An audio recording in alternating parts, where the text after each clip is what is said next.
Assalamualaikum, how are you all? Hope you are all fine and doing well. और कैसी गुजरी है ज़िंदगी, कैसे हाल हैं, कैसे मिजाज हैं? उम्मीद है कि सब खैरियत से ही होंगे।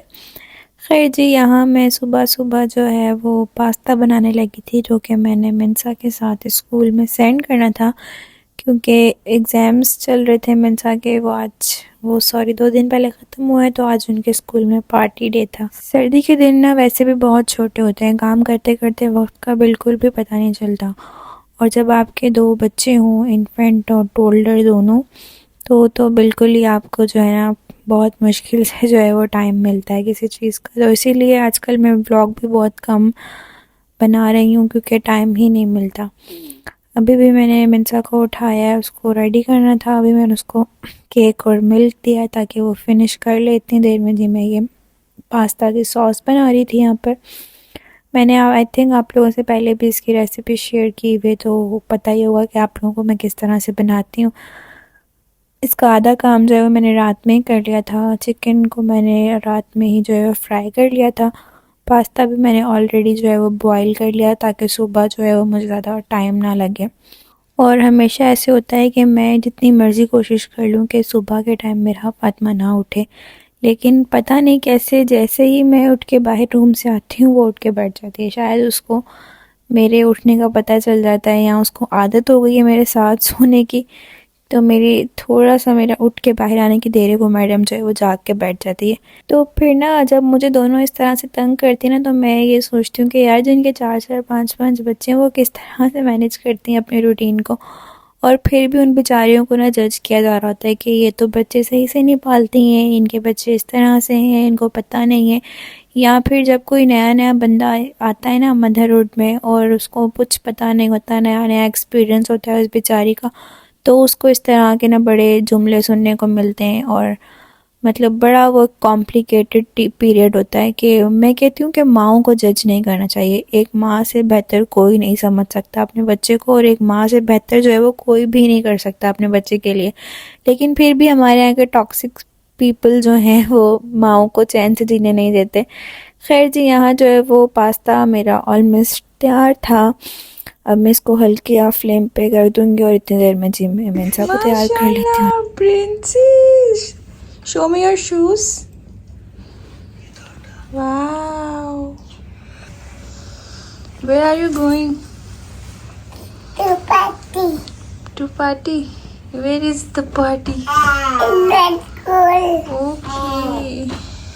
माशाल्लाह माशाल्लाह, मेंसा बहुत एक्साइटेड थी। ये इसका सेकंड बर्थडे का ड्रेस था, जो मैंने सेकंड बर्थडे के बाद इसको आज ही बनाया है, और ये बहुत क्यूट लग रही थी। बस जी मेंसा को स्कूल भेजा, उसके बाद थोड़ी देर लेटी, पर मेरा ने मुझे आराम नहीं करने दिया। फिर जी उठी, सफाई शफाई की, नाश्ता किया लाइट सा, और इतनी देर में जी मेरी प्रिंसेस वापस भी आ गई थी, और माशाल्लाह इतना खुश थी। ये घूमना जो है ना वो चेक करें आप लोग, माशाल्लाह। करो। बस stop. More. Okay, more. माशाल्लाह माँ। बस जी फिर दोनों बच्चों को चेंज करवाया, और मैं यहाँ करने लगी थी मैरिनेशन टिक्कों की। यहाँ जी मैंने तंदूरी मसाला 1 चम्मच और 1 चम्मच टिक्का मसाला लिया था, चिली फ्लेक्स लिए थे, नमक लिया था, ब्लैक पेपर, लेमन जूस और अदरक लहसुन का पेस्ट। साथ में जी मैंने दही ले लिया है, और अब मैं इनकी मैरिनेशन जो है वो स्टार्ट करती हूँ। दोनों बच्चे जो हैं वो कार्टून देख रहे थे, और थोड़ी देर बाद जो है जब मुझे ज़्यादा काम करना होगा ना, तो मैं इनको अम्मी की तरफ भेज दूँगी, क्योंकि मिन्सा तो नहीं पर मेरा मुझे समटाइम्स बहुत ज़्यादा तंग करती है। तो फिर या तो मैं इसको इसके दादू को दे देती हूँ नीचे, या फिर मैं इसको अपनी अम्मी की तरफ भिजवा देती हूँ। खैर जी, यहाँ मैंने तमाम स्पाइसेस डाल दिए थे, और अब मैं इनको मिक्स कर लूँगी अच्छे तरीके से। और 1 टेबल स्पून ही जी मैंने इसके अंदर ऑयल भी शामिल किया था।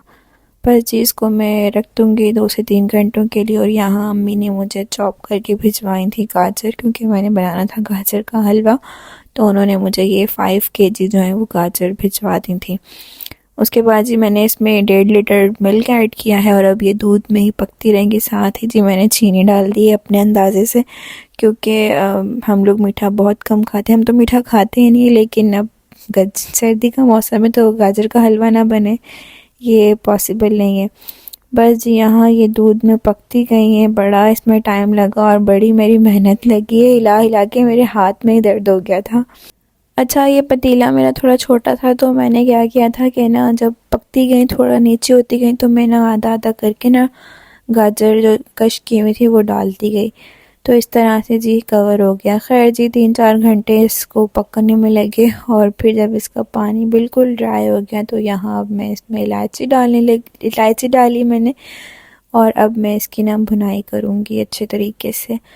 आप लोग चाहें तो डालडा घी भी यूज़ कर सकते हैं, मैंने यहाँ देसी घी यूज़ किया था क्योंकि घर का बना हुआ होता है, मेरे तो पड़ा ही होता है। घर में जो दूध की मलाई उतरती है ना उससे मेरी अम्मी मुझे घी निकाल के देती हैं, मैं वही यूज़ करती हूँ। बस जब इसको अच्छी तरीके से भूनना है, और इस टाइम ना मेरे हाथ में इस कदर शदीद दर्द हो रहा था, और फिर एंड में शहबाज ने मेरी थोड़ी हेल्प की थी इसको हिलाने में। अब जी ऑलमोस्ट जो है वो तैयार है, बस हम इसमें जो है वो खोया डालेंगे एंड में बिल्कुल। और ये देखें जी यहाँ पे मैं मज़ीद थोड़ा सा खोया और ऐड कर रही हूँ, साथ ही जी मैंने बादाम पिस्ते वगैरह जो कट किए थे वो इसके अंदर ऐड कर दूँगी। बंदे की मेहनत लगती है लेकिन ना जो घर में बनी हुई चीज़ होती है ना उसकी बात ही अलग होती है। और ये हलवा इतना अच्छा बना था कि शहबाज ने ऑफ़िस भी लेके गए थे, और मतलब जिसने खाया सब ने तारीफ़ की। खैर जी उसके बाद मैंने बनाना था रात का खाना, तो अब मैं तैयारी करने लगी थी उसकी। टिक्के तो मैंने पहले ही मैरिनेट कर दिए थे क्योंकि मेरी हिम्मत नहीं थी, इतना मैंने काम किया आज के मैं सालन रोटी दोनों बनाती, इसलिए मैंने सोचा कि बस ये टिक्के बना लेते हैं, साथ जो है वो सादा सा वाइट पुलाव बना लेंगे। तो बस इधर मैंने प्याज को चॉप कर लिया, अदरक लहसुन को पेस्ट की फॉर्म में बना लिया, और ये जी अब मैं अपना रात का खाना जो है वो स्टार्ट करती हूँ। सबसे पहले जी मैंने पैन ले लिया, इसमें हल्का सा मैंने ऑयल डाला था, और अब मैं यहाँ जो है वो अपने दोनों टिक्कों को जो है वो शिफ्ट कर दूँगी, मेरे नई मुर्गी के साथ साथ जी मैं ये ड्रामा देख रही थी पाया तख्त। ये मैंने स्टार्ट किया कुछ टाइम हुआ है, तो प्रोडक्शन का है ये, पर पीटीवी से ये जो है वो रिलीज़ हुआ था हमारे पाकिस्तान में। तो मैंने जी ये जब से ये फ़लस्तीन और इसराइल वाला मामलात हुए ना तब के बाद मैंने देखना शुरू किया। जो इसमें हमीद सुल्तान बनाए हुए उनका बड़ा सुना, और उन्होंने किस कदर जो है वो मुखालफत की थी इसराइल वालों की, इसराइल के वजूद में ना आने की। तो बस ये इसलिए मैंने ये देखना स्टार्ट किया। खैर जी इधर मैंने ऑयल के अंदर प्याज ऐड किया है, अदरक लहसुन का पेस्ट ऐड किया है, और थोड़ा सा गरम मसाला। अब मैं इनको सौते कर लूँगी। उसके बाद जी मैंने इसके अंदर मटर ऐड कर दिए हैं, ये मैंने ऑलरेडी जो है वो फ्रीज़ किए हुए होते हैं ताकि मुझे आसानी हो जाए। यहाँ जी मैंने क्यूब ऐड किया है फ्लेवर के लिए चिकन का, साथ ही जी टिक्के भी हो रहे हैं। अब जी मैं इसके अंदर नमक ऐड कर रहा, मैंने काली मिर्ची ऐड की, ज़्यादा स्पाइसेस नहीं डाल रही मैं, बिल्कुल लाइट सा ताकि बच्चे भी खा लें इजी। अब जी मैं इसके अंदर दही जो है वो शामिल कर दूँगी। अब मैं यहाँ इसको हल्का सा भूनूंगी, जब इसका कलर चेंज हो जाएगा तो मैं इसको थोड़ी सी देर के लिए जो है वो ढक दूँगी ताकि जो है मटर गल जाए। और इस पॉइंट पे कोई 5 मिनट बाद मटर जो है हमारे गल हो गए, तो मैं इसके अंदर स्टॉक ऐड कर रही हूँ। ये मैंने मटन का स्टॉक लिया क्योंकि मेरे पास ऑलरेडी फ्रीज़ था, मैं रखती हूँ मिरा के लिए, मिरा के ओट्स बनते हैं इसमें, इसलिए। अब जी बॉयल आ गया था यहाँ मेरी यखनी को, तो मैंने इसके अंदर जो है वो चावल ऐड कर दिए। मैंने 1 गिलास चावल बनाए थे, हम 2 बंदों के लिए बहुत हैं, बच्चे भी इसमें से खा लेंगे। हमारी जो डाइट है ना वो बहुत कम है, और अक्सर लोग मुझसे पूछते हैं आप इतना कम बनाती हैं, तो भाई मैं उतना ही बनाती हूँ जितना खाया जाए, और सम टाइम तो ऐसा होता है कि इसमें से भी बच जाता है। खैर जी यहाँ जो है वो टिक्के मेरे ऑलमोस्ट हो गए थे, और राइस का भी पानी ऑलमोस्ट जो है वो ड्राई होने ही वाला था। ये देखें जी मैंने बिल्कुल वाइट रखा है इसको, मैंने कोई ज़्यादा स्पाइसेस नहीं डाले इसमें। बस ये टिक्के भी मेरे हो गए थे, ये दोनों साइड से मैंने इनको चेक कर लिया। उसके बाद अब राइस के अंदर जो है वो मैं ऐड करूँगी धनिया पुदीना, मैंने कट करके रख लिया था। इसके बगैर तो मेरा खाना जो है ना वो अधूरा है। और आधा जो है ना वो लीमू मैंने कट करके निचोड़ा था इसमें ताकि चावल जो है वो घिला घिला रहे। वैसे ना मुझे इस तरह का पुलाव भी बहुत अच्छा लगता है, अगर सिंपल मतलब साथ कुछ ना भी हो ना तो मैं बस कच्ची प्याज के साथ भी ना ये पुलाव खा सकती हूँ। खैर जी, अब इस पॉइंट पे जो है मैं इसको दम देती हूँ। टिक्के मेरे हो गए थे, अब दोनों टिक्कों को जो है मैं वो इसमें शिफ्ट करूँगी। और ये देखिए जी हमारी फाइनल लुक। अब मैं इसको दम दे देती हूँ कोई 5 मिनट के लिए हल्की आंच पे। ये दोनों चीज़ें रेडी थी, बस ये कि इनका अच्छा सा एक आपस में कॉम्बिनेशन हो जाए। और ये देखें जी मज़ेदार सा हमारा डिनर जो है वो रेडी है। इसके साथ ही जी अपना ख्याल रखिएगा, दुआओं में याद रखिएगा। व्लॉग अच्छा लगे तो लाइक सब्सक्राइब करना मत भूलिएगा, कमेंट भी ज़रूर करिएगा। ठीक है जी, अल्लाह हाफिज़, बाय बाय।